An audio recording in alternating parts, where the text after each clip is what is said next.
중국의 기술 절치는 뭐 어제 오늘 일이 아니죠. 최근에도 중국 간첩, 우리 군기지 촬영했던 뒤에는 중국 정보부서가 있다는 게 확인이 됐잖아요. 북한이 붕괴되면 지금 러시아도 유사시 군사를 진주시킬 수 있게 돼 있고 중국도 진주시킬 수 있거든요. 그 다음에 대한민국 헌법상 우리 영토거든요. 그러니까 중국이 들어오면 우리가 가만히 있다고 바보죠. 중국이 들어오면 러시아도 들어올 거예요. 안녕하세요. 조한범입니다. 통일연구원 석자연구위원으로 있고요. 세계적인 북한 전문 유튜브 대동강TV를 운영하고 있습니다. 많은 성원 부탁드립니다. 용산의 노른자 위에 한 1200평 정도의 땅을 중국 정부가 산 거죠. 그동안 뭐 제주도 땅을 뭐 중국 사람들이 사니 이런 얘기 많았잖아요. 이건 이제 중국 정부가 샀기 때문에 이례적이고, 그러나 모든 건 합법적이에요. 지금 외국인은 땅을 취득할 수가 있고 문제가 전혀 없습니다. 중국도 합법적인 절차에 따라서 구입을 했다고 그러고. 근데 이게 이제 왜 문제가 되냐면 시노포비아, 그러니까 중국 공포증. 이번에 뭐 비상계엄 탄핵 사태 때 중국 공포증 많이 나왔잖아요. 이거가 연계되면서 이제 관심을 가지게 된 거죠. 왜냐? 일단 중국 정부가 샀고, 왜냐하면 용산 하면 뭐가 있죠? 대통령실이 있잖아요. 그리고 미국 대사관 신축 부지가 또 거기 용산에 있어요. 그리고 또 용산에는 국방부도 있죠. 그러니까 중국 하면 또 떠오르는 나쁜 이미지가 스파이잖아요. 며칠 전에도 반도체 패키징 기술에, 반도체 패키징이 상당히 중요하거든요. 패키징 기술의 핵심 기술을 한국 모 씨가 중국으로 유출하려고 가지고 공항으로 가서 그 공항에서 긴급 체포되는 일까지 벌어졌거든요. 중국의 기술 절치는 뭐 어제 오늘 일이 아니죠. 최근에도 중국 간첩, 우리 군기지 촬영했던 뒤에는 중국 정보부서가 있다는 게 확인이 됐잖아요. 그러니까 활짝 놀란 거죠. 그러나 사실 토지로 본다 그러면 현재 서울시가 한 600제곱킬로미터 정도 되거든요. 근데 외국인이 소유한 영토 토지는 한 260제곱킬로미터 정도 됩니다. 그 중에 중국은 8% 정도밖에 안 돼요. 1위는 미국이에요. 140제곱킬로미터. 절대적으로 많습니다. 그러나 아파트는 외국인이 한 8만 정도, 채 정도 소유하고 있는데 그 중에 절반이 중국인이에요. 그러니까 그건 어느 정도 또 마구 사들인다 근거는 있는 거죠. 요게 현실이고요. 요게 현실이고, 요게 이제 문제가 되는 건 그 이유는 과연 중국이 그 노른자 위 땅을 자기들 숙소 부지로 샀다고 그러는데 그 비싼 땅을 왜 숙소 부지로 삽니까? 숙소부지로. 아무래도 중국집 차려놓고 여기서 중국이 정보부서, 공안부서, 경찰서를 운영했다 이런 설도 나왔었잖아요. 그런 측면을 진위 여부는 확인하기 어렵죠. 완전히 배제할 수는 없는 그런 상황에서 중국이 의심받는 거고, 또 하나는 중국에 이제 부자들이 생겼잖아요. 그럼 중국 사람들은 본인들도 알죠. 중국 14억, 15억이 통제받고 있고 인터넷도 통제받고 있고 언제 공산당 독재의 칼날이 들어올지 모르니까 해외 투자는 포트폴리오, 이 관점에서의 어떤 투자, 이런 두 가지가 중국인들의 한국 토지 구매, 그 다음에 아파트 구매, 이런 것들이 원인이라고 볼 수가 있어요. 중국은 많이 힘들죠. 왜냐하면 이미 자발적 국가의 저임 의존, 수출 구조는 이제 거의 깨지고 있다고 봐야죠. 1인당 GDP가 13,000불이고, 그 다음에 과거에는 중국 경제가 성공했던 이유 중 하나는 개혁개방 당시에 스페셜 이코노믹 존이라고 중국 상해 이런 데부터 시작해서 해안 지역에 일종의 자유무역지대를 구축해놓고 여기에 무한 투자해라. 그러면 좀 심하게 말하면 사람만 안 죽이면 모든 노동행위 다 뭐 공해 배출, 그 다음에 뭐 노동, 일종의 뭐 무리한 노동행위 다 봐주겠다, 이런 주의였어요. 경제가 흑묘백묘 고양이 쥐를 잡아야 되니까. 그런데 중국도 발전하면서 이제 여러 가지 규제 조치들이 이제 시행이 되죠. 그러니까 매력이 없죠. 저임 의존, 그 다음에 여러 가지 규제로부터 자유로운 자본이. 그러니까 이런 공장들, 그 다음에 반간첩법처럼 여러 가지 정치적 요소가 항상 경제에 영향을 주니까 마윈 같은 사람도 말 한마디 잘못했다가 몇 달 동안 사라져버리고 돌아오고, 이런 일이 벌어지면 이제 이건 중국이 어떤 세계의 공장이 될 수 있었던 건 전 세계의 자본과 기술이 집약돼서 생산해낸 거거든요. 이 매력이 사라지고 있는 거예요. 그러니까 성장률이 10%에서 8, 9, 7, 6, 5 밑으로 계속 떨어지거든요. 그러면 어떤 문제가 발생하냐면 중국은 최소 5, 6, 7% 이상 5% 성장해도 위험해요. 왜냐하면 이 취업 이런 문제가 계속 해결이 안 되니까. 그런 상황에서 지금 대학 나온 사람들 실업률이 최고, 여기다 이제 관세 전쟁이 시작되니까 이 제조업에 직격탄을 주니까 첨단 산업 분야 뭐 AI 뭐 딥시크 그다음에 로봇 배터리 이런 얘기 하지만 중요한 건 뭐냐면 첨단 기술 그러니까 애플이라든지 구글이라든지 이런 데 고용은 제조업의 한 4분의 1, 5분의 1 정도밖에 안 돼요. 중국이 첨단 분야 자랑해봤자 이게 고용을 동반하지 않거든요. 그러면 중국 내 취약한 사회 안전망 이런 취업 구조 이런 게 해결이 안 되죠. 여기다가 성장 이제 차이나 피크 중진국 함정에 빠지고 자본은 이탈 기술과 자본은 이탈하기 시작하고 그다음에 미국이 핀포인트 방식으로 중국을 타격하고 예를 들면 지금 하버드 가지고 지금 트럼프가 싸우는 게 뭐냐면 그 대상이 중국인이거든요. 사실은 반유대주의 뭐 이런 얘기도 있지만 왜냐 지금 중국의 유학생들이 대규모로 미국에 가서 기술을 배우고 중국 경제를 견인하거든요. 사실 트럼프의 속셈은 그걸 잡겠다는 거예요. 그러니까 중국의 지속 가능성을 끊어버리기 위해서 외국인을 못 받게 하겠다 공개하라 이 속셈은 이거예요. 사실은 외국 유학생을 못 받게 하겠다는 거거든요. 물론 불가능하죠. 그렇게 본다 그러면은 전방위적으로 지금 거기다가 부정부패 문제 시진핑이 등장하면서 사실 이제 인기를 끌었던 요인들이 몇 개 있어요. 하나는 뭐냐면 부정부패의 싸움 그 다음에 이제 가시적인 여러 가지 경제 성장도 있지만 중국 가면은 제일 문제가 화장실 문제였거든요. 근데 화장실 문화를 개선한다든지 이런 쪽으로 특히 이제 부정부패와의 싸움 이러면서 사실 시진핑이 반대 진영을 제거하는 그 수단으로 사실은 썼죠. 근데 자기가 임명한 사람들도 다 썩었거든요. 보니까 군대 내부에 특히 국방비리 방산비리 이런 것들. 그러니까 내부의 독재로 인한 시진핑 독재 체제는 갖췄지만 그러나 독재 체제의 경직성을 인한 그 내부의 문제 골마 터지기 시작하는 거죠. 자 이걸 또 종합해 보면 지금 중국은 이제 흔들리는 중국이다 이렇게 볼 수 있죠. 독재 체제가 어려울 때 위기에 처하면 외부의 갈등을 조성하는 경우가 있어요. 뭐냐면 우리가 아르헨티나의 군부 정권이 포클랜드 그러니까 말비나스 아르헨티나 말로는 포클랜드는 아르헨티나에서 수백 킬로 거리에 있지만 영국에서는 어마어마하게 거리가 만 킬로 이상 떨어져 있거든요. 근데 이게 영국령이거든요. 그러니까 아르헨티나는 이게 우리의 바다다, 우리 땅이다 라고 생각하는 거거든요. 그러니까 쉽게 말하면은 제주도를 필리핀이 소유하고 있는 거가 똑같은 상황이에요. 그럼 우리 입장에서는 우리 땅이라고 생각할까? 가까우니까. 이 비유가 좀 적절한지 모르겠지만. 그러니까 아르헨티나 군부 정권이 위기에 처하니까 포클랜드를 전격 침공해요. 왜냐? 거기에는 병력이 영국 병력이 얼마 없었거든요. 전쟁 생각도 안 했으니까 아르헨티나. 그러니까 군부의 지지도가 군부 독재 어마어마하게 올라가요. 아르헨티나 민족주의. 그런데 이게 아르헨티나 군부 정권이 여기서 패착이죠. 그때 수상이 누구냐? 영국 총리가 철의 여인 세처, 마가렛 대처였거든요. 그 대처가 썩어도 준치라고 영국 해군 원양 선단을 이제 왜냐하면 아르헨티나 군부 독재도 머리가 없는 사람들은 아니니까 그때 영국의 마지막 정규 항모 평갑 항모가 퇴역을 합니다. 여기 F 팬텀이라는 강력한 함재기가 있었거든요. 그러면 영국이 항공모함이 없잖아요. 이때 있던 게 인빈서블하고 허미스라고 하는 이 경항모 2-3만 톤급의 이 스키 점프대로 나르는 정말 해리어 수직이 착륙기 하는 그 두 척밖에 없었거든요. 그러니까 자, 그 정규 항모가 퇴역하니까 쟤네들은 와봤자 항공력이 없으니까 질 거라고 오지도 못할 거라고 생각했던 거죠. 근데 대처 내각은 전쟁을 결정합니다. 그래서 원양 선단을 이끌어서 포클랜드에 와서 그 경항모 인빈서블과 허미스가 결정적인 역할을 해요. 왜냐? 영국 항모는 항모에서 함재기, 해력기가 발진하지만 해력기가 그렇게 잘 싸울 줄 몰랐죠.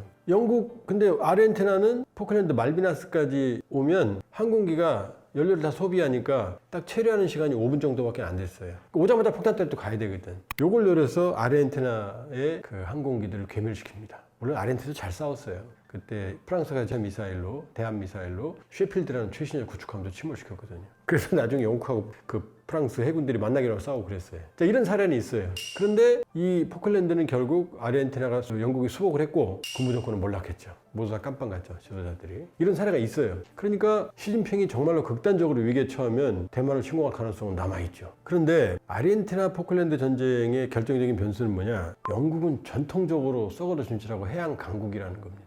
바다가 육지라면이라는 노래가 있어요. 우리 PD님은 젊으니까 모를 거예요. 조미미 선생님이라고 올해 원로 가수분이 계신데 지금 어떻게 되시나 모르겠네요. 바다가 육지라면 이별은 없었을 것이라고 이제 섬에 있는 그 처자가 그리워하는 육지에 간 바로 그게 한계예요. 중국은 전통적으로 해군력이 강하지 않았거든요.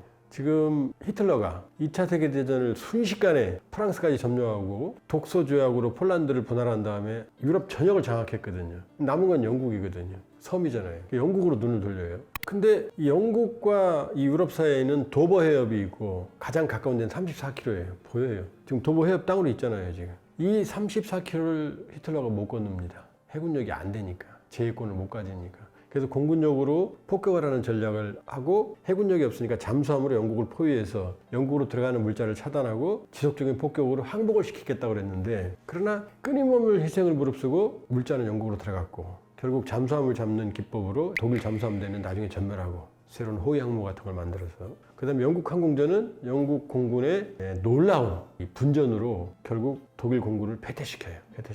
그러면서 결국 히틀러는 34km를 못 건넜고 동쪽으로 바바로스 작전, 독소 조약을 폐기하고 소련을 침공하면서 몰락이 시작되거든요. 그 다음에 세계 최강의 몽골 군대, 아마 역사상 세계 최강의 군대가 몽골일 거예요, 아마 1위가. 근데 대한해협을 못 건너가잖아요. 여몽연합군을 만들었지만 2차례 실시하지만 그때 나온 게 가미까지잖아요. 신풍, 태풍. 그러나 그게 아니고 해군력이 안 되니까.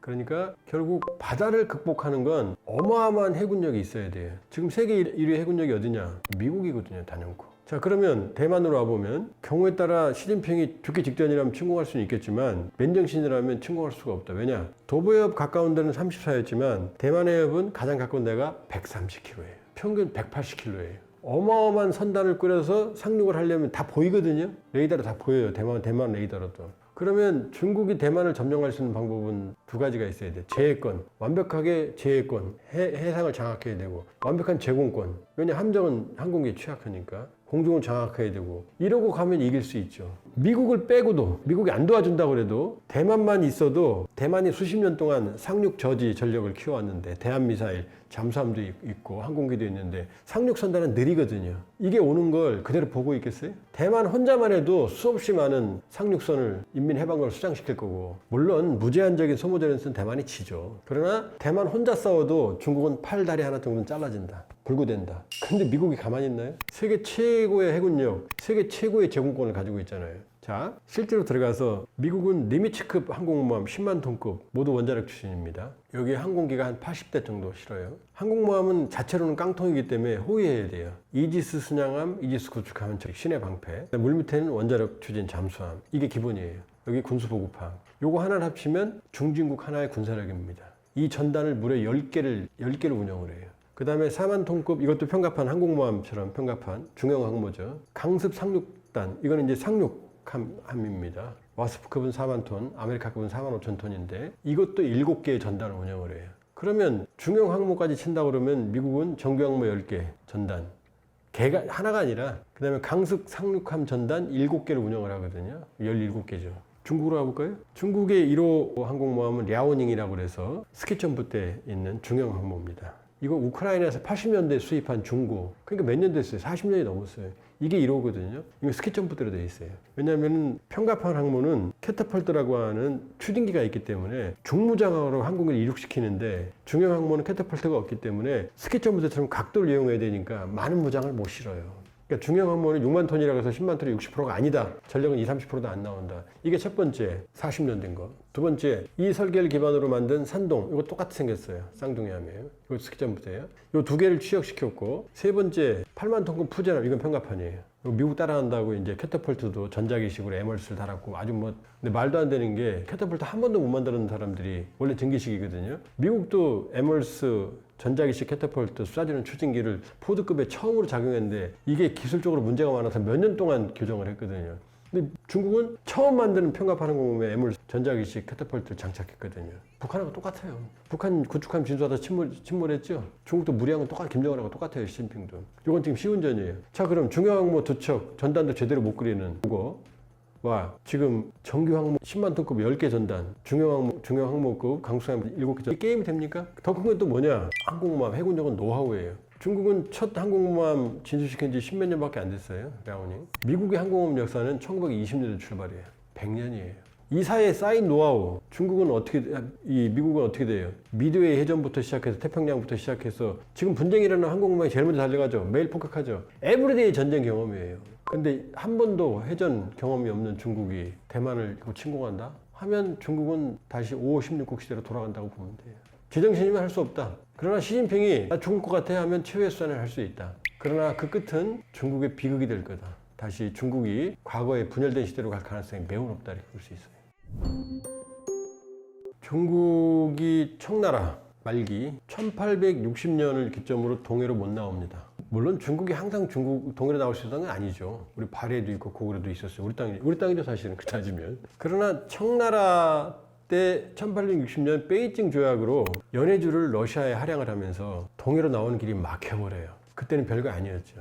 근데 지금 동북 삼성이 동해로 나오는 것과 못 나오는 걸 생각을 해보세요. 하늘과 땅 차이죠. 그러니까 중국의 꿈은 동해로 나오는 겁니다. 근데 연해주는 러시아가 돌려줄 리가 없고, 왜냐면 홍콩 반도는 돌려줄 기한이 있었으니까 돌려줬잖아요. 연해주는 돌려줄 기한이 없어요. 러시아 땅이 돼버린 거예요. 철천지 한이죠 사실은 청나라가. 중국 입장에서는 우리한테는 다행이고. 그렇게 보면 중국은 꿈은 지금 동해로 나오는 거예요. 동해로 나오면 중국의 물류, 교통, 안보는 비약적으로 날개를 달려요. 그러려면 자기들 동맹인 북한을 활용해야 되죠. 그러니까 유사시 위성국가를 만들고 싶거나 아니면 점령을 하는 게 목표예요. 그럼 동해안 항구를 다 쓸 수 있으니까. 북한 입장에서는요. 김일성 입만 열면 주체 그랬잖아요. 자기 정권 유지하려고, 독재 정권 유지하려고. 그러니까 항상 중국과는 대등한 관계. 중국의 지원을 받지만 그러나 종속은 안 되는. 소련과 중국과도 등거리 외교, 중소 분쟁을 타서. 이게 김일성의 정책이거든요. 그리고 김일성도 마오쩌둥을 많이 도와줘요. 마오쩌둥이 동북전쟁, 이 만주에서 국민당과 싸울 때 어려웠거든요. 그때 김일성이 소총 2만 정, 어마어마한 물량이에요. 그 당시에 지원해주고, 그때 마오쩌둥 군대 부상병들을 북한으로 불러다가 치료해서 돌봐줍니다. 그러면서 북한 김일성 인식은 뭐냐면 김정일도 마찬가지고, 우리가 안 도와줬으면 마오쩌둥은 없다. 그 빈말이 아니에요. 그러니까 김일성은 중국한테 도움을 받아도 당연히 받는 거예요. 그리고 이 갑을 관계가 아니었어요. 이 중서 분쟁이라는 요 사이에서. 근데 중국은요, 항상 호시탐탐을 점령하고 위성권을 만들고 싶죠. 그거를 김일성도 김정일도 김정은도 다 알죠. 그러니까 김정은은 집권하자마자 친중파를 모두 죽여버려요. 그 거두가 장성택이었거든요. 친중파를 모두 죽인 다음에 2018년 3월 달에 가서 시진핑을 만난 거예요. 안 위험하니까 이제. 시진핑은 김정은 두들겨 패고 싶죠. 두들겨 패면 어떻게 돼요? 친중파가 없는데. 무너지면 한국이 먹지, 미국이 러시아가 먹을지 모르는데, 그러니까 부글부글 끓는 거죠. 그러니까 항상 김정은 정권은 손절은 안 하죠. 왜냐? 2023년 기준으로 북한 대외교역의 98.3%가 중국이에요. 러시아는 이걸 대체를 못해요. 그러니까 중국을 활용하는 거지 중국과 손절하는 건 아니죠. 그렇지만 중국과 대등한 관계를 이어가고 싶은 거죠. 그러니까 러시아하고 밀착을 하면서 파병을 하면서 조약을 맺으면서 중국과의 상대적 자율성이 훨씬 커졌고, 중국은 좌절하는 거죠. 왜냐? 유사시 중국만 북중 동맹 조약에 의해서 군대가 파견될 수 있었는데 이제 러시아도 군대를 파견할 수 있게 됐거든요. 그러니까 이건 김정은으로서는 신의 한 수를 택했다고 본인이 생각하겠죠. 왜냐? 중국을 견제할 수 있잖아요. 러시아를 빌어서. 중국이 북한에 들어오면 동해로 나오게 되고, 이러면 브라디보스톡이 포위되고, 원래 청나라 땅이었던 연해주는 위험해지는 거죠. 인구가 작으니까. 중국인들이 1000만, 2000만 들어가서 안 나오면 끝나버린 거거든요. 여기 수백만 밖에 안 되니까 연해주. 그렇기 때문에 북한은, 김정은 정권은 중국을 활용하면서도 항상 대등한 관계, 그러면서 마음속에는 항상 경계심, 친중파는 씨를 말려버리는 일을 지금도 계속하고 있는 거예요. 한반도 전역은 꿈도 못 꾸죠. 왜냐하면 미국이 한 놈만 팬다인데 지금 전 세계 해외 원정군, 미국의 해외 원정군이 한 20만 좀 못 되거든요. 그 중에 일본의 52,000, 독일이 제일 많아요. 유럽에서 38,000. 독일은 원래 25만 명까지 가 있었어요. 냉전기에는. 동독에는 소련군이 30만 명 이상이었고, 3위가 어디냐? 대한민국이 28,500명이에요. 그러면 일본의 52,000, 대한민국의 28,000 치면 거의 해외 원정군의 절반이 여기 한일에 있는 거예요. 왜겠어요? 중국을 막겠다는 거잖아요. 꿈도 못 꾸죠, 내려오는. 오히려 주한미군이 있게 되면서 중국의 몇 개 군단이 만주에 있을 수밖에 없어요. 유사시 주한미군이 올라갈 수 있으니까. 일본은 섬이니까 상륙을 해야 되잖아요, 시간이. 그래서 지금도 미군의 훈련은 신속하게 일본의 7개의 유엔사 호방기지가 있거든요. 여기서 물자를 신속하게 부산이나 포항 이런 쪽으로 이동하는 훈련을 해요. 유사시에 치고 올라갈 수 있는 거니까. 그러니까 뭐 중국이 한반도를 먹겠다는 야욕? 꿈도 못 꾼다. 그러나 북한은 어떻게든 손에 쥐려고 한다. 그리고 주한미군 뭐 철수 문제 뭐 이런 얘기가 있잖아요. 그럴 가능성은 없지만 미국과 중국이 붙게 되면 해상에서 붙습니다. 그럼 주한미군이 있는 것과 없는 것과 하늘과 땅 차이죠. 왜냐하면 주한미군이 있으면 중국의 몇 개 군단이 육상에서 견제해야 되니까. 없으면 자유롭게 이동할 수가 있잖아요.